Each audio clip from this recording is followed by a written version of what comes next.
irmãos. Bom dia a todos que nos assistem. Sejam muito bem-vindos a mais um dia aqui. Nós vamos louvar, adorar ao Senhor. Eu convido você que se coloque de pé. Nós vamos orar, vamos agradecer a Deus. Hoje o nosso ponto de reflexão vai ser sobre a graça. Como o Senhor tem sido gracioso conosco. Vamos agradecer a Ele, vamos iniciar o nosso culto. Convido você aí na sua casa a fechar os seus olhos e adorar a Deus conosco. Senhor nosso Deus, nós viemos esta manhã te agradecer, ó Pai, prestar culto a Ti. Senhor, nos faz limpos, ó Pai, para que nós possamos te adorar, ó Pai.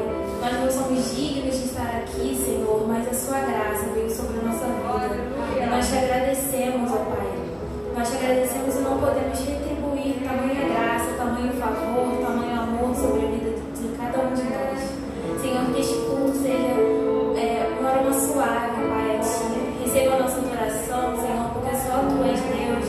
Só Tu, ó Pai, merece e é digno do nosso louvor, Senhor. Nós te agradecemos por isso. Em nome de Jesus, amém.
Ele seja exaltado.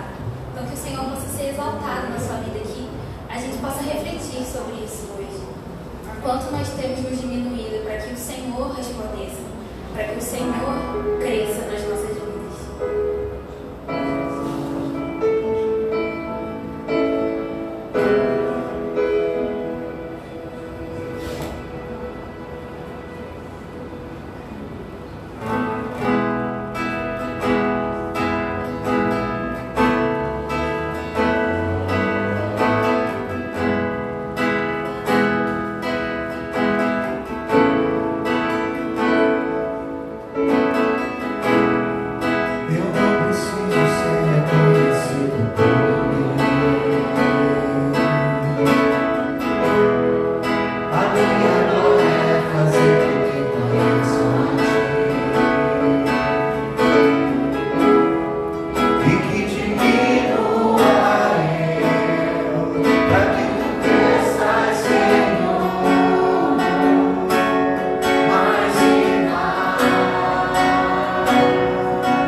Eu vou ler do versículo 15 ao 29.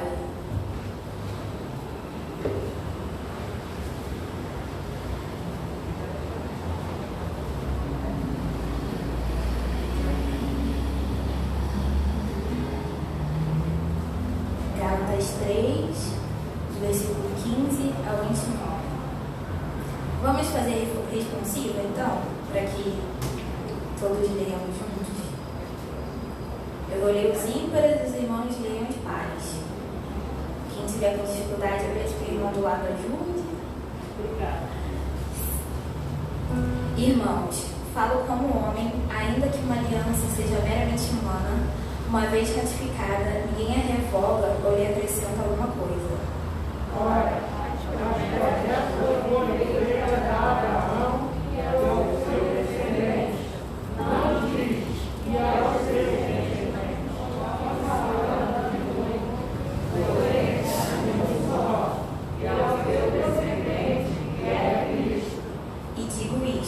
uma aliança já anteriormente confirmada por Deus, a lei, que veio 430 anos depois, não pode abrogar, de forma que venha a desfazer a promessa.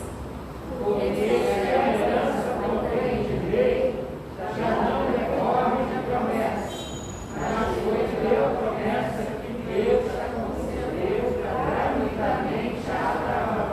Qual, pois, razão de ser da lei foi adicionada por causa das transgressões, até que viesse o descendente a quem se fez a promessa, e foi promulgada por meio de anjos, pela mão de um mediador.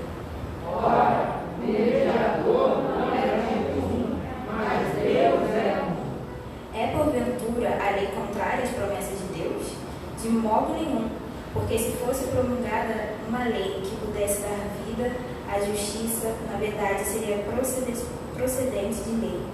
Mas a Escritura encerrou tudo sobre o pecado, para que mediante a fé em Jesus Cristo fosse a promessa concedida ao rei. Mas antes que viesse a fé, estávamos sob a tutela da lei e nela encerrados, para que essa fé que no futuro haveria de revelar-se. De maneira que a lei nos serviu de aio para nos conduzir a Cristo, a fim de que fôssemos justificados pela fé. Mas tendo vindo a fé, já não permanecemos subordinados ao aio. Pois todos nós somos filhos de Deus, mediante a fé em Cristo Jesus.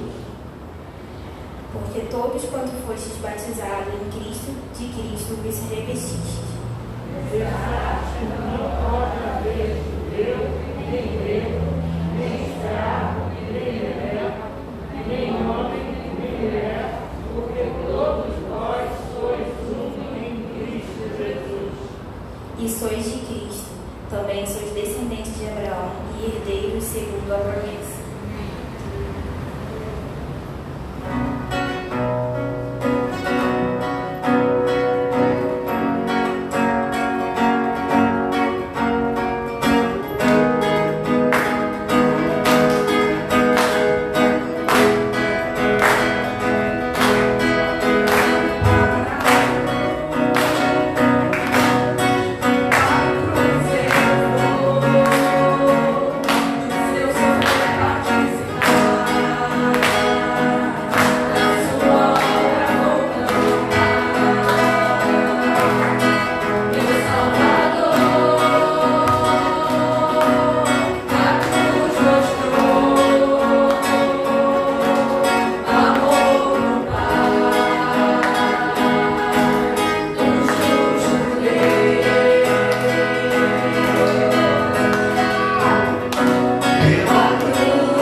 Aleluia. Ele nos chamou pela cruz, e Ele nos chamou para servi-lo, Ele nos chamou para honrá-lo, Ele nos chamou para que nós proclamássemos a sua palavra. Mas primeiro de tudo isso, Ele nos chamou para nos aproximarmos dEle. E eu quero convidar você nessa manhã a ser parceiro de Deus. Quando nós entregamos o nosso dízimo e a nossa oferta ao Senhor, nós estamos estabelecendo uma parceria com Deus. Estamos sendo obedientes à sua palavra e estamos estabelecendo uma parceria com Ele, uma parceria para que o bem seja sustentado na terra, porque a gente tem visto com muita eficiência que o mal é sustentado na terra. Queridos, o mal custa dinheiro, e o mal, ele está sendo sustentado, principalmente na nossa nação. A corrupção é sustentada, são milhões para lá, milhões para cá, a gente nem consegue aquilatar quanto de dinheiro investido na maldade. E eu quero convidar você a investir no bem, a investir na palavra do Senhor, a investir no cuidado com as pessoas, a investir no reino de Deus. Então vamos trazer os nossos dízimos, as nossas ofertas ao Senhor. E se você que nos assiste pela rede social quiser contribuir, você pode fazer o Banco Itaú, agência 6140, conta corrente 15.000-1. Pode fazer a transferência bancária. Deus vai abençoar poderosamente a sua vida, porque não há ninguém que invista no reino de Deus e que não tenha recompensa do próprio Deus pelo seu coração aberto para contribuir com o reino. Então vamos nos colocar de pé mais uma vez, vamos cantar um cântico, seja adorado, e vamos trazer diante do Senhor o nosso dízimo e a nossa oferta.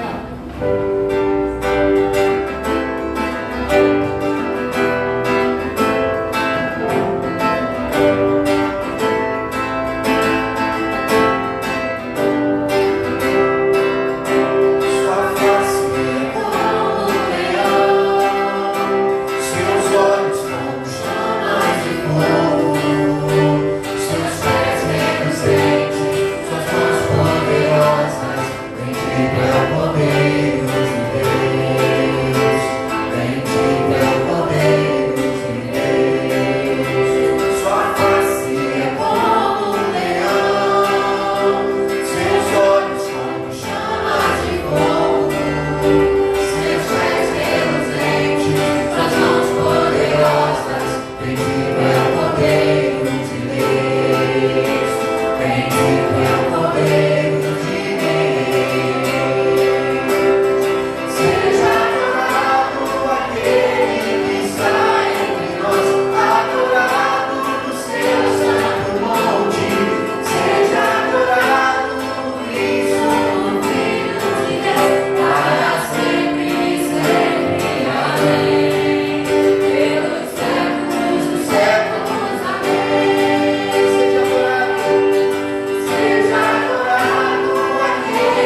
Ti a oportunidade, Pai, que tivemos de marchar e trazer até o nosso lado, Pai, as ofertas e dízimos que o povo fez o compromisso contigo.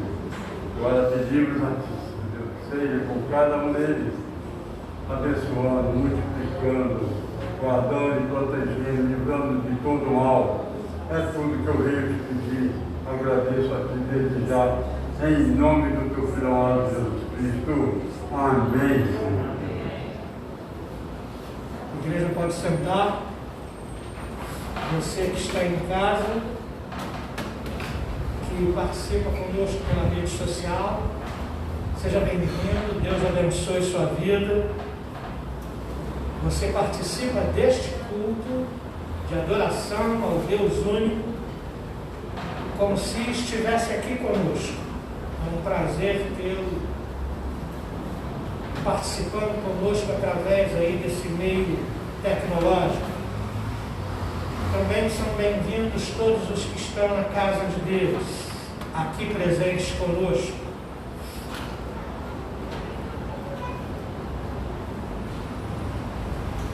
Peço a você que curve sua fronte nessa hora. O nosso coração, ele precisa estar limpo diante de Deus, para que a boa semente da palavra do Senhor possa frutificar no nosso coração.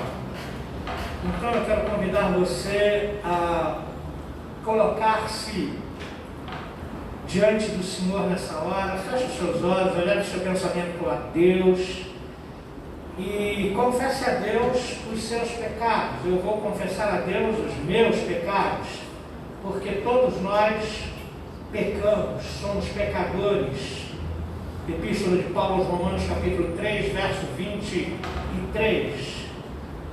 Nós somos pecadores e por isso precisamos estar diante de Deus, pedindo o seu perdão, rogando a sua bênção sobre a nossa vida. Então abra o seu coração nessa hora com o Pai, sabendo que pela graça de Jesus nós fomos perdoados. Pela graça nossos pecados foram perdoados. Pela graça nós fomos chamados por Deus à salvação. Pela graça fomos transformados em filhos de Deus. Então achegue-se ao seu Pai nessa hora e peça a Deus que limpe o seu coração, que limpe a sua mente, que limpe as suas mãos, que perdoe os seus pecados por pensamentos, palavras, obras. Arrependa-se diante de Deus e confesse aquelas áreas complicadas na sua vida que você não tem conseguido ter vitória na sua vida. Peça ao Senhor ajuda e Ele vai ajudar você nessa manhã. Pai Santo, nós te bendizemos, te glorificamos, porque Tu és um Deus perdoador, porque o Senhor é um Deus cheio de misericórdia, o Senhor é um Deus que nos trata com graça, o Senhor libera o Teu favor sobre nós, mesmo que nós não o mereçamos, como de fato não merecemos, mas o Senhor libera o Teu favor sobre nós, o Senhor nos abençoa, o Senhor nos livra, o Senhor nos perdoa, o Senhor ouve a nossa oração, o Senhor ouve a nossa confissão, e nós te agradecemos, ó Deus, pelo Deus bondoso que Tu és. Pedimos que o sangue de Jesus Cristo, que nos purifica de todo pecado, possa realmente lavar o nosso coração, a nossa mente de obras mortas, as nossas mãos dos maus feitos, ó Deus querido, as nossas intenções, ó Deus querido, sejam purificadas pelo Teu sangue. Em nome de Jesus Cristo, agradecemos-Te pelo perdão, agradecemos-Te, ó Deus querido, pela assistência que o Senhor nos dá, pela misericórdia com a qual o Senhor nos trata. E pedimos nessa hora, Pai Santo, que o Senhor nos ilumine. Purificados dos nossos pecados, ilumina o nosso coração. Ilumina o nosso coração, para que nós possamos ouvir a tua palavra, para que nós possamos ouvir a tua voz, em nome de Jesus Cristo. Amém. Vamos abrir a nossa Bíblia, queridos. Esse é o momento em que nós meditamos na Escritura. A palavra do Senhor é rica, a palavra do Senhor é transformadora, é libertadora, é poderosa. A palavra do Senhor, ela abençoa a nossa vida, ela nos dá direção, como já foi adiantado pela Mariana. A nossa reflexão está baseada na graça maravilhosa de Jesus. Lembramos daquele hino belíssimo, né? Graça maravilhosa de Jesus. É sobre isso que vamos refletir. Epístola de Paulo aos Efésios, capítulo 2, versos de 1 ao 5. Epístola de Paulo aos Efésios, capítulo 2, versos de 1 a 5. A gente vai fazer da seguinte forma. Eu vou ler a primeira vez o texto, são 5 versículos, e depois vocês vão ler todos juntos para eu ouvir. Primeiro eu leio para vocês ouvirem, depois vocês leem para eu ouvir, ok?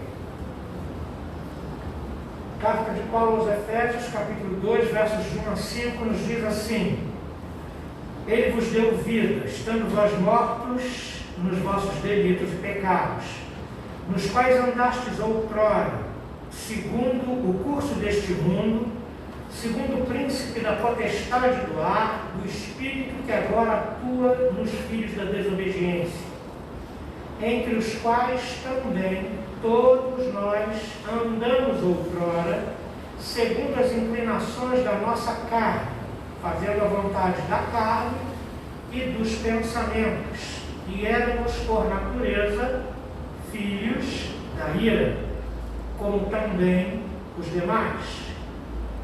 Mas Deus, sendo rico em misericórdia, por causa do grande amor com que nos amou, e estando nós mortos em nossos delitos, nos deu vida juntamente com Cristo, pela graça sois salvos. Leiam para mim todos juntos, de 1 a 5. Ele nos deu vida, estando vós mortos nos vossos delitos e pecados, nos quais andastes outrora, segundo o curso deste mundo, segundo o príncipe da potestade do ar, do espírito que agora atua nos filhos da desobediência, entre os quais também todos nós andamos outrora, segundo as inclinações da nossa carne, fazendo a vontade da carne e dos pensamentos, e éramos por natureza filhos da ira, como também os demais. Mas Deus, sendo rico em misericórdia, por causa do grande amor com que nos amou, e estando nós mortos em nossos delitos, nos deu vida juntamente com Cristo. Pela graça sois salvos. Aleluia. A leitura em uníssono é um grande desafio, né? Cada um lê de uma forma e cada um tem um ritmo de leitura. Quando você lê junto com outras pessoas, você precisa ler e ouvir ao mesmo tempo qual é o ritmo das pessoas que elas estão lendo e poder acompanhar esse ritmo, né? Então não é fácil, vocês saíram bem. Deus abençoe a vida de cada um. Certa vez, queridos, com 23 anos de pastorado e outros tantos anos antes de seminário e de vida cristã, de liderança e etc., eu tive a oportunidade de pastorear muita gente e de aconselhar muita gente. Mas teve um aconselhamento há algum tempo atrás que me chamou a atenção. fui surpreendido com a palavra de uma pessoa que eu aconselhava a respeito dos erros cometidos. E ela tinha uma posição muito radical quanto aos erros cometidos. Ela dizia para mim: pastor, disse ela, se uma pessoa erra, tem de pagar. Seria injusto simplesmente ela ir à presença de Deus e pedir-lhe perdão. Afinal de contas, ela errou. E quem errou tem de pagar. Então eu ouvi com paciência e surpresa a rigidez daquelas palavras. Daí comecei a explicar a questão do perdão a partir da perspectiva do Evangelho. Que nós podemos sim chegar à presença de Deus, verdadeiramente arrependidos do nosso erro, e confessá-lo diante do Senhor e pedir ao Senhor que nos perdoe, porque Jesus já pagou a nossa dívida. Deus, diz a Escritura, o fez pecado por nós, sem que nós merecêssemos. Ele pagou o preço com o seu próprio sangue.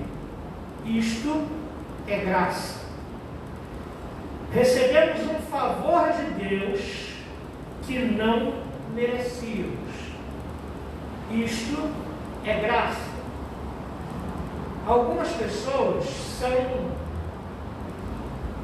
profundamente rígidas consigo mesmas e também com as outras pessoas. E não tem paciência, nem consigo mesmo, nem com as outras pessoas, quando ou ela ou outra pessoa comete um erro, se equivoca de alguma maneira. E geralmente essas pessoas têm dificuldade de perdoar, porque o perdão, ele parte da consciência de que todos nós somos passíveis de erro. Não tem um mais errado do que o outro. Todos nós somos errados em algum momento, em algum setor da vida, em alguma área da existência. Nós temos deficiências, nós não conseguimos nos manter fiéis. Já em outras áreas podemos ter um êxito muito grande, mas não temos êxito muito grande em todas as áreas. Caso contrário, seríamos perfeitos. Então, queridos, graça, que nós vamos trabalhar alguns minutos nesse sermão, é um dos pontos da reforma protestante, que nós já vimos e temos visto repetidas vezes, né? Só a Escritura, só a graça, só a fé, só Cristo e só a Deus, glória. O legado da reforma é muito grande e nós talvez não lembraríamos dele todo. Então, alguém teve a feliz ideia de colocar isso em 5 pontos. 5 afirmações da reforma protestante que completa esse mês 503 anos. E hoje nós estamos no terceiro ponto, que é a graça. É só pela graça. Não somos salvos pelo nosso esforço. Não somos salvos pelas nossas boas obras. Não somos salvos porque somos bonitinhos. Não somos salvos porque somos o filhinho mimado do Pai. Nós somos salvos porque Ele decidiu assim, graça, é um ato da livre e soberana vontade de Deus. Ele nos quis salvar, isso é graça. Aleluia. Graça significa que eu não conseguiria com as minhas próprias forças, atitudes, pureza de caráter, justificar-me diante de Deus, estando irremediavelmente perdido, É nesta situação que Ele me quis salvar. É nesse contexto que Ele me salvou. Se você reparar no texto que nós lemos, Efésios 2, de 1 a 5, os 3 primeiros versículos são desanimadores. Vocês estavam mortos nos seus delitos e pecados, nos quais todos nós andamos outrora, segundo o curso desse mundo, segundo o príncipe da potestade do ar que atua nesse mundo, segundo a maldade dos homens, segundo o pensamento trópego e carnal da humanidade. Mas aí, quando chega no verso 4, vem a felicidade, né? Uma conjunção adversativa poderosa, mas não ficou assim. Nós não ficamos perdidos. Nós não ficamos dominados pelo pecado. Nós não ficamos chafurdados na lama deste mundo. Sendo Deus rico em misericórdia, por causa do grande amor com que nos amou.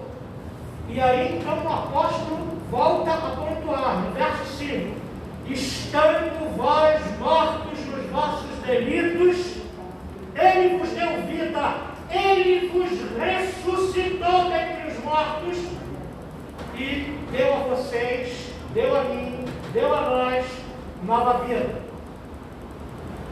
Então, a grosso modo, graça é entender que Deus nos abençoou e nos abençoa sem que nós tenhamos mérito algum. Aquela coisa, né? Ah, mas eu mereço, né? Eu merecia ser abençoado, eu merecia ganhar essa vitória. Não merecia, não. É graça. Não merecemos coisa alguma, somos pecadores, mas Deus, sendo rico de misericórdia, resolveu nos abençoar, nos salvar, nos fazer nova criatura para a glória do seu nome, filhos de Deus, abençoados, aleluia. O termo graça não se encontra no Antigo Testamento uma palavra similar.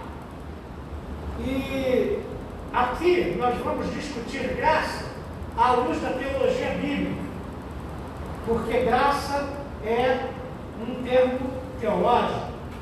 Então, no Antigo Testamento, a gente não encontra uma palavra similar que se aproxime à graça no Novo Testamento. Graça no Antigo Testamento está presente como bem-querer e bondade de Deus. Então, no Antigo Testamento, a gente vai identificar graça em versículos como, por exemplo, Gênesis 6:8, que diz que Noé, esqueci o nome do personagem, né? Noé achou graça diante de Deus. Ou como Gênesis 18:3, que fala que Ló achou graça diante de Deus, porque foi visitado por anjos e livrado do fogo que caiu em Sodoma e Gomorra. Ou então de Gênesis 19, aliás, Gênesis 18:3 fala de Abraão, Gênesis 19:19 fala de Ló. Então, a graça está presente, mas como uma graça assistente, ou seja, o favor de Deus que livra, o favor de Deus que abençoa, diferentemente da graça do Novo Testamento, que nós vamos ver daqui a pouco. O conceito de graça assistente é apresentado no Antigo Testamento pelo fato de que constantemente se fala da necessidade do auxílio divino. Israel foi libertado do Egito. Israel foi guiado pelo deserto. Israel recebeu de presente uma terra que ele não havia construído. Ele recebeu de presente uma terra que manava leite e mel, uma terra rica, de solo rico e de agropecuária desenvolvida, que ele não havia desenvolvido. Isso você pode ver em Êxodo capítulo 6, verso 6, Êxodo 13, 21 e Deuteronômio 7, 17 a 24. Israel deve estar absolutamente consciente que nada poderia fazer pelas suas próprias mãos. Mas Israel deveria dizer como Davi, no primeiro livro das Crônicas, capítulo 29, versos 11 e 12. Davi diz assim: Teu Senhor é o poder, a grandeza, a honra, a vitória e a majestade, pois teu é tudo quanto há nos céus e na terra.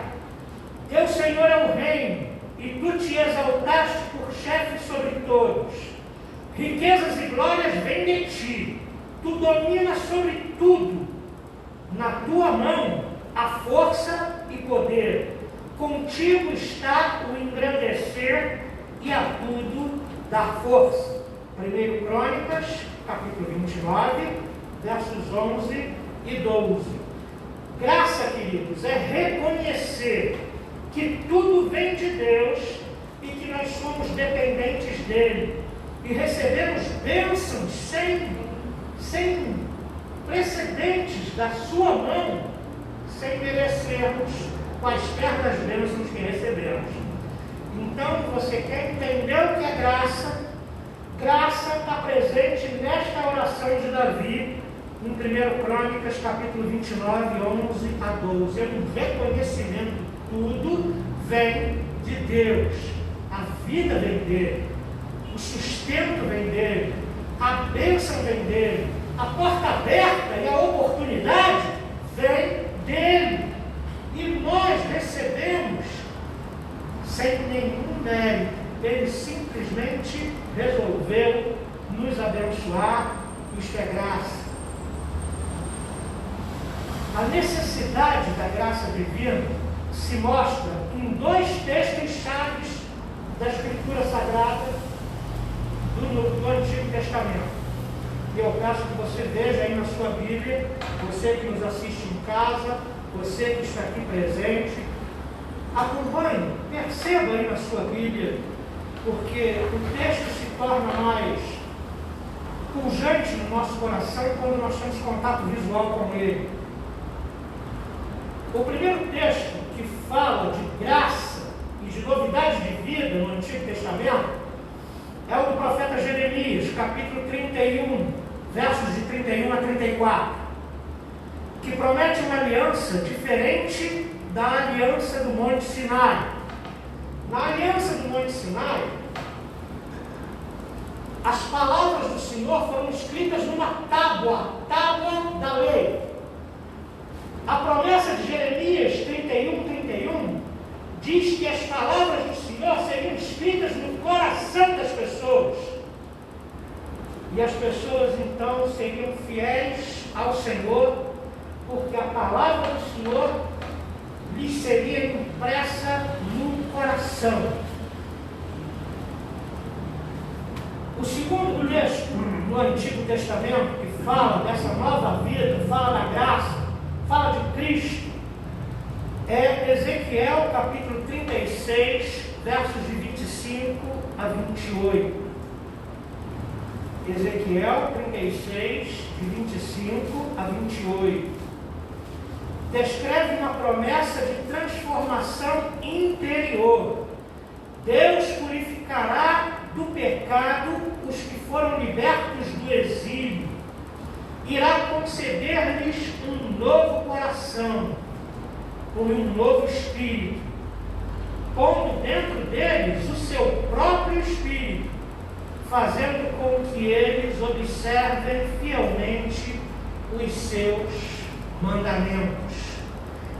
Então a graça no Antigo Testamento, ela é uma graça que assiste, é uma graça que liberta, é uma graça que livra o rei, é uma graça que livra o povo. E a graça no Novo Testamento está intimamente ligada com a salvação da nossa alma. No Novo Testamento, graça ganha um significado teológico com o apóstolo Paulo. O termo graça, que em grego é charis, ele tem um significado profano no mundo grego. mas pelas mãos do escritor e apóstolo Paulo, e missionário, pastor e tantas coisas que ele era, o termo graça ganha um sentido que vai além do profano, um sentido teológico. São as cartas de Paulo e os livros influenciados por ele, como Atos dos Apóstolos, escrito por Lucas, e primeira carta de Pedro, que a gente pode detectar influências paulinas nesses livros, onde o termo graça aparece mais vezes e ganha um sentido teológico.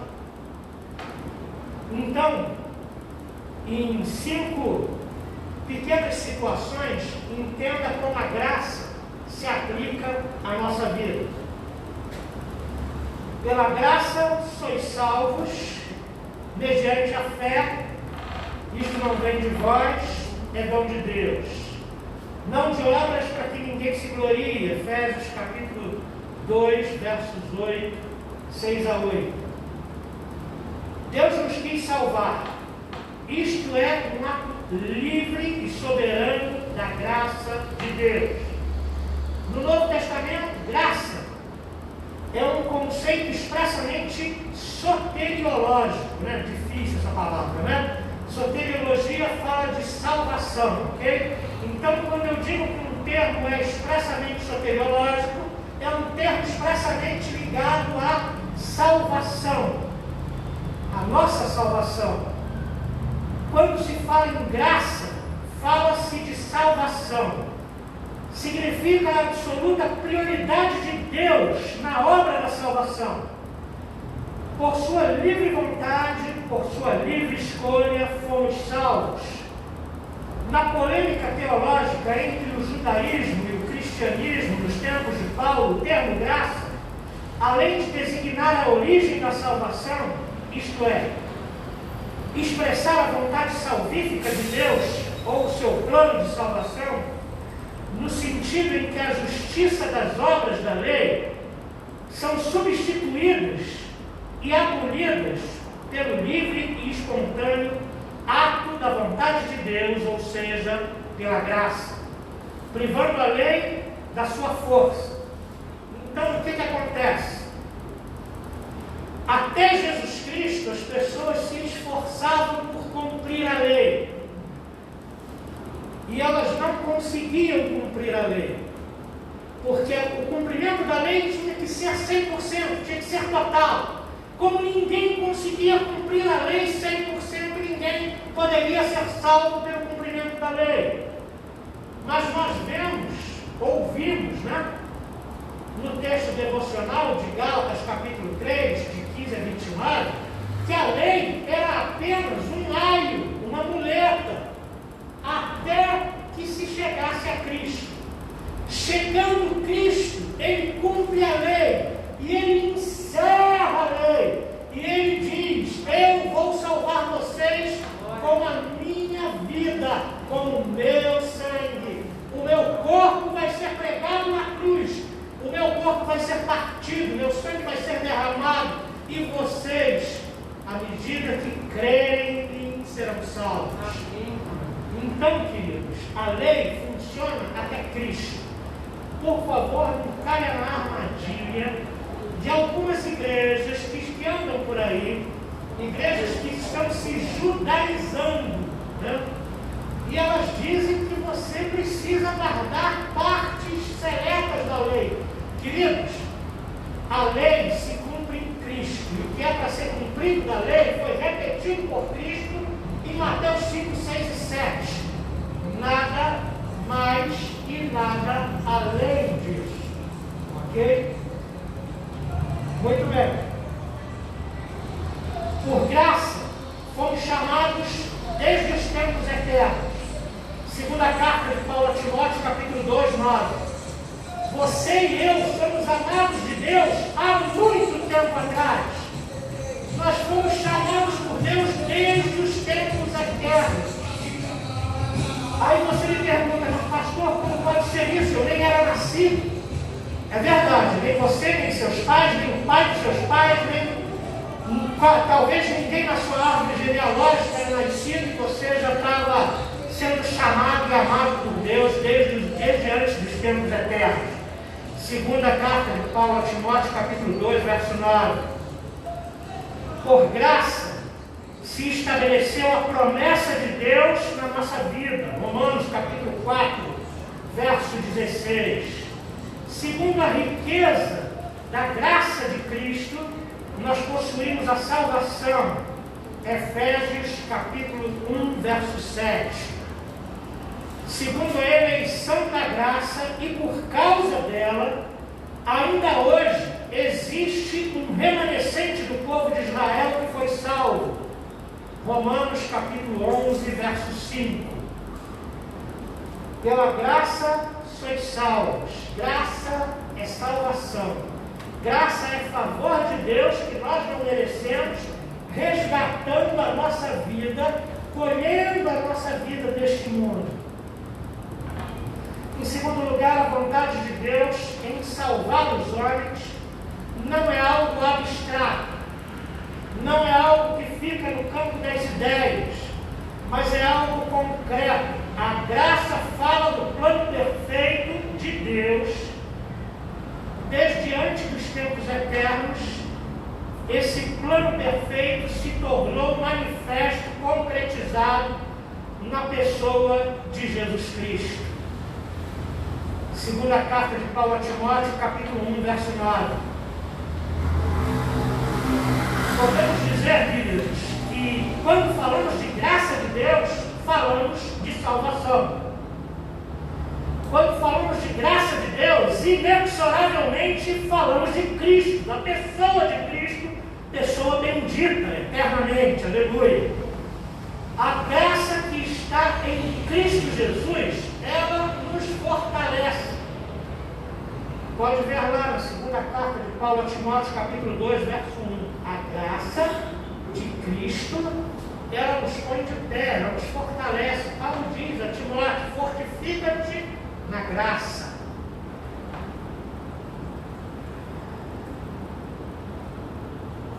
A graça e a verdade vieram através de Jesus Cristo. Evangelho de Jesus, segundo João, capítulo 1, verso 17. Os sofrimentos destinados a Cristo e a glória que lhes segue são graça de que falaram os profetas. 1 de Pedro, capítulo 1, verso 10 e 11. Paulo, falando aos Coríntios, diz que a graça de Cristo é a própria obra da salvação,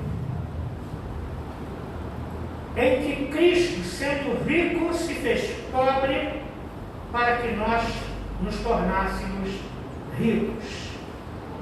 A graça diz que Cristo deixou seu trono, Cristo deixou sua glória, e ele veio andar de pés descalços nas ruas empoeiradas de Jerusalém, Samaria, Galiléia, Decápolis e outras cidades.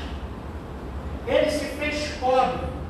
Alguém manifestou o desejo de segui-lo e ele disse: as raposas têm seus covis, os pardais ninhos, mas o Filho do Homem não tem sequer aonde reclinar a sua cabeça. Ele se fez pobre, ele subiu à cruz para que eu e você nos tornássemos vivos de sua graça, para que eu e você fôssemos atingidos pelo poder transformador do Evangelho. Segunda carta de Paulo aos Coríntios, capítulo 8, verso 9, diz esse verso que citei. Em terceiro lugar, a graça na história da salvação coloca os cristãos em comunhão com Deus. A graça na história da salvação coloca os cristãos em comunhão com Deus. O pecado faz barreira de separação entre nós e Deus. Nós não conseguimos compreender Deus no pecado. Nós não conseguimos ouvir a voz de Deus no pecado. O texto que nós lemos fala que nós estamos mortos nos nossos delitos e pecados em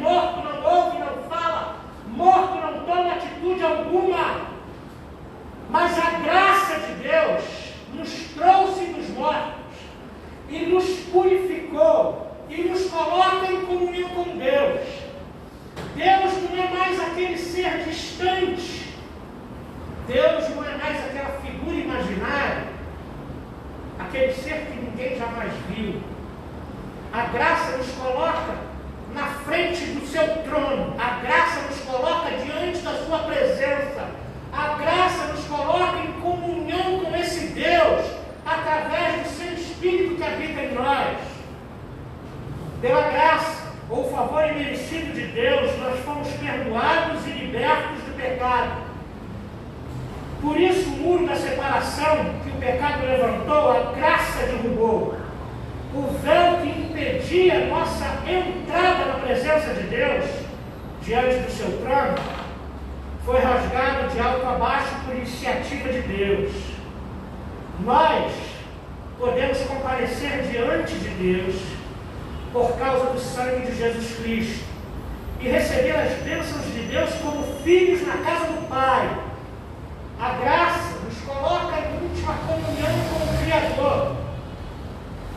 O crente pode não perceber, mas ele tem um privilégio assustador. Em qualquer lugar que ele estiver, em qualquer hora do dia ou da noite, se ele clamar ao Senhor de coração, ele vai estar em comunhão com esse Senhor. Ele vai estar diante do trono da graça. Porque a graça nos coloca em comunhão com Deus. Neste sentido, podemos entender os votos de bênçãos que existem nas cartas paulinas, né? O apóstolo Paulo sempre começa com uma oração. Nessa oração ele manifesta votos de bênção para aquela comunidade. Quando ele termina a carta, ele também manifesta votos de bênção. Por quê? Porque as bênçãos são acessíveis aos filhos de Deus. Porque a graça nos propiciou isso. Agora, o cristão está firme na graça. Romanos capítulo 5, verso 2. Com graça de Deus, com graça, Deus nos deu no amado todos os dons que precisávamos. Efésios 1, verso 6. E nessa graça nós devemos permanecer, perseverar. Atos capítulo 13, verso 43. A comunhão com Deus é um dom da graça, um bem advindo da salvação. Agora preste atenção. Porém, ser separado de Cristo significa estar fora da graça. Gálatas capítulo 5, verso 4. Em quarto lugar, a graça é a força motriz na vida do crente. A graça é o que põe em movimento a vida do crente. A graça é o que nos empurra para frente, para perto de Deus, para a presença de Deus. A graça é o agente da nossa comunhão com Deus. Ela é eficaz na vida interior do cristão, como o poder que dá ao cristão de vencer o pecado, mas ela também tende a se manifestar exteriormente, como na vida do diácono Estevão. Atos dos Apóstolos, capítulo 6, 8, diz que Estevão, em suas atividades no meio do povo, era cheio de graça e poder. O caráter dinâmico da graça aparece particularmente claro quando o apóstolo Paulo fala de si mesmo, quando ele diz aquela frase, né, que é uma frase célebre: minha graça te basta, pois o meu poder se aperfeiçoa na fraqueza.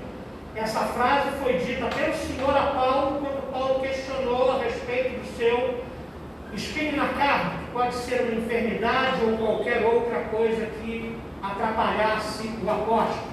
Ele pedia a eliminação desse espinho na carne e Deus disse: Paulo, a minha graça te basta, porque o meu poder, ele se aperfeiçoa na fraqueza.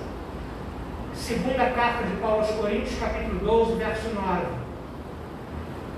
Esta força não ficou infrutífera na vida de Paulo. Pelo contrário, a graça que lhe deu forças para trabalhar muito mais outros apóstolos. Paulo evangelizou toda a Europa conhecida no tempo da sua vida. Enquanto os outros apóstolos ficaram em Jerusalém, Paulo estava evangelizando a Antioquia, estava evangelizando a região Frígio-Gálata, estava evangelizando a Ásia Menor, estava evangelizando outros locais, como a Macedônia, a Grécia e etc. Então a graça de Deus não foi frutífera na vida de Paulo. Em quinto lugar, queridos, portanto, precisamos confiar na graça de Deus, pois é ela que traz as promessas de Deus e os dons de Deus que nos capacitam à nossa vida.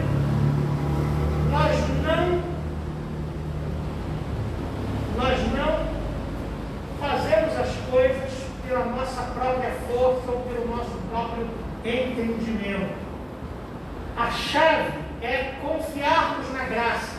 Mas para confiar na graça, você precisa entender a graça. Essa força motriz que coloca a vida da gente para frente.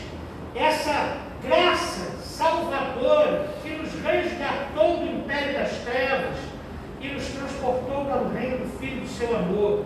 Essa graça que nos coloca em comunhão com o Pai. Essa graça que nos permite buscar a presença de Deus, do Deus vivo, do Deus Criador, do Senhor de todas as coisas, daquele que tem o controle e a autoridade sobre todas as coisas. Então nós precisamos confiar nessa graça. Nós precisamos viver dependentes dessa graça. Isto significa que nós não fomos eleitos por possíveis méritos existentes em nós. Nós não somos salvos por causa de obra ou de esforço que fazemos ou sabedoria que possamos ter. Nossos pecados não foram pagos por nossa possível vida perfeita que agrada a Deus. Mas tudo isso é obra da graça de Deus, ato livre e soberano de Deus, que nos escolheu antes dos tempos eternos. Ele nos quis salvar, nos chamou com graça irresistível, nos transformou, nos deu nova vida em Cristo Jesus. Se você é salvo em Cristo Jesus, se você é uma pessoa transformada pela graça de Deus, o que cabe a você numa hora como essa? Já que você aprendeu sobre a graça, já que você viu o que a graça faz pela nossa vida e qual o papel da graça na nossa salvação. Primeiro, nós precisamos nos voltar a Deus com gratidão por causa da sua graça, por causa do seu favor. Cantamos aqui aquela canção quebrantada, né? O seu imenso amor que Cristo nos amou.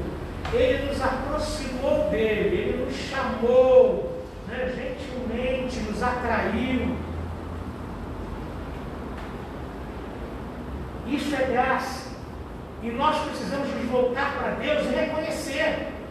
Reconheça que Deus é a primeira pessoa da tua vida. Reconheça que Deus é aquele que realmente te segura pela mão e te sustenta. Reconheça que você está de pé por causa da graça de Deus. Reconheça o favor da salvação. Porque, irmãos, eu não queria ser salvo. A minha irmã me chamava para a igreja. A minha irmã me falava de Jesus. E eu ficava calado. E sempre que podia, no meio da conversa, pegava uma evasiva rápida e saía. Eu fugi de Cristo, eu fugi da salvação. Mas Ele não desistiu de mim. Isso é graça. Isso é graça. E a gente precisa reconhecer isso. A gente precisa chegar diante de Deus e falar: Senhor, muito obrigado pela salvação. Muito obrigado porque o Senhor não desistiu de mim. Por todas as vezes que falhei, por todas as vezes que neguei seguir-te, o Senhor não desistiu de mim. Se aproxime de Deus. Estabeleça um relacionamento com Ele. Estabeleça intimidade com Ele. Fale com Ele todos os dias. Leia a sua palavra todos os dias. Procure andar de acordo com a sua palavra todos os dias. Procure seguir o exemplo de Jesus Cristo na sua vida. Em segundo lugar, proclame esse amor e essa graça de Jesus para outras pessoas. Nós geralmente somos egoístas, irmãos. Nós nos calamos, somos salvos. Para que eu vou me preocupar com essa gentalha aí que está se perdendo, que quer se perder? Eles querem se perder, porque eles são escravos do pecado. Escravo não tem vontade própria. Escravo é obrigado a seguir o caminho da perdição, a não ser que nós possamos proclamar a palavra. E aí então o Espírito de Deus vai tocar no coração daquela pessoa para ela ouvir a palavra, para ela entender a palavra. E aí ela vai ter os seus olhos abertos e vai descobrir um grande abismo para o qual ela está caminhando. Do contrário, ela vai continuar caminhando para a perdição. Então proclame essa palavra. Em terceiro lugar, seja corpo de Cristo. Nós somos chamados por Deus e recebemos dons de Deus para servirmos uns aos outros. Nós não fomos chamados para servir a nós mesmos. Nós não fomos chamados para sermos colocados em pedestais. Nós fomos chamados para servir uns aos outros, abençoar uns aos outros. Você não foi chamado para sentar no banco da igreja. Você foi chamado para ser corpo de Cristo. E o corpo tem vários membros. E cada membro do corpo tem uma função. Da mesma forma como o corpo de Cristo é espiritual, cada membro da igreja tem uma função e, desenvolvendo bem a sua função, vai fazer a obra de Deus e vai edificar o corpo de Cristo, e vai fazer a igreja crescer, e vai fazer o nome de Jesus ser glorificado por mais pessoas, e vai multiplicar os discípulos do Senhor, porque corpo bem edificado, bem ajustado, cresce para a glória de Deus. Amém, irmãos? Pela graça, vamos confiar na graça, vamos depender da graça e vamos ficar de pé nessa hora.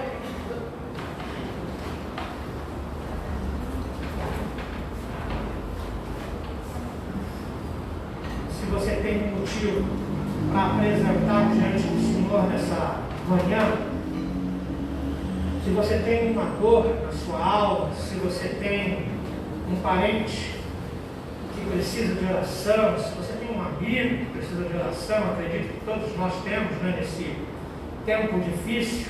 Se você quiser chegar aqui à frente, você será muito bem-vindo. Vindo aqui à frente, você vai estar dizendo: Senhor, eu preciso da tua graça nesse particular, nesse mistério da minha vida, que só você e Deus vão conhecer. Eu creio no poder da oração, da intercessão. Creio que quando o crente se aproxima do altar pela fé, Deus abençoa, Deus abre as janelas dos céus e faz chover bênção sem medida. Eu creio nisso. Se você crê, você pode vir aqui à frente. Você que está aí assistindo, participando do culto pelas redes sociais, você pode falar com Deus aí aonde você estiver. Você não pode vir aqui à frente, próximo do altar, mas você pode falar com Deus aí aonde você estiver. Deus vai estar ouvindo a sua oração. O poder de Deus não conhece distância ou nenhum tipo de impedimento. Para Deus não há impossíveis em todas as coisas. Então venha tranquilo, você está na casa do Pai, você é um filho de Deus. Venha tranquilo ao altar do Senhor, porque o Senhor vai ouvir a sua oração, já está ouvindo a sua oração nesse exato momento. Querido Deus, Príncipe da paz e grande conselheiro, Deus vivo, Criador e sustentador de todas as coisas. Nós colocamos essas vidas no teu altar. São teus filhos, Senhor. É o teu corpo, é a tua casa, é a tua família. Eu peço a Ti que Tu estendas a Tua mão sobre a vida dos Teus filhos. Ó Deus querido, derrame bênçãos sem medida sobre a vida deles, em nome de Jesus. Bênçãos, ó Deus, em forma de sustento, de paz, de saúde. Ó Deus querido, de família abençoada. Bênção, ó Deus querido, que se estende ao parente, que se estende ao amigo, que se estende ao filho. Porque muitos aqui não estão aqui por si próprios, mas por outros. Ó Deus querido, bênção que traz paz ao coração, bênção que aquieta a alma. Ó Deus querido, ministra a Tua bênção ao Teu povo em nome de Jesus.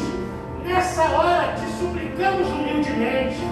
Sabemos que não somos merecedores de coisa alguma, mas cremos na Tua graça. Nós somos dependentes da Tua graça e sabemos que o Senhor dispensa graça sobre o Teu povo, dispensa o Teu favor sobre o Teu povo. Então, Pai Santo, traz alívio da aflição, traz libertação do medo, traz libertação da ansiedade, traz libertação da mágoa, traz libertação, ó Deus querido, de maus pensamentos, traz libertação de vícios. Ó Deus querido, assiste o Teu povo com a Tua bênção, em nome de Jesus Cristo.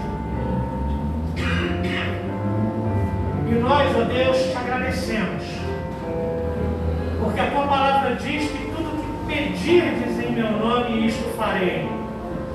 A Tua palavra diz que tudo que pedirmos, ó Deus, ao Senhor, que creiamos que já recebemos e assim será conosco. Então nós te agradecemos pelas bênçãos que já chegaram pela fé. Nós te agradecemos, ó Deus querido, porque o Teu povo já recebeu a Tua bênção pela fé. Bendito seja o Teu santo nome, de eternidade a eternidade. Amém. E agora, povo de Deus, povo mais feliz da terra, porque a graça os colocou na comunhão do Deus vivo, verdadeiro e Criador. Que a graça maravilhosa de Jesus, o amor de Deus, nosso bondoso e eterno Pai, as bênçãos, a comunhão, o poder, a capacitação do Espírito Santo seja sobre a sua vida, desde agora e para todo sempre. Amém.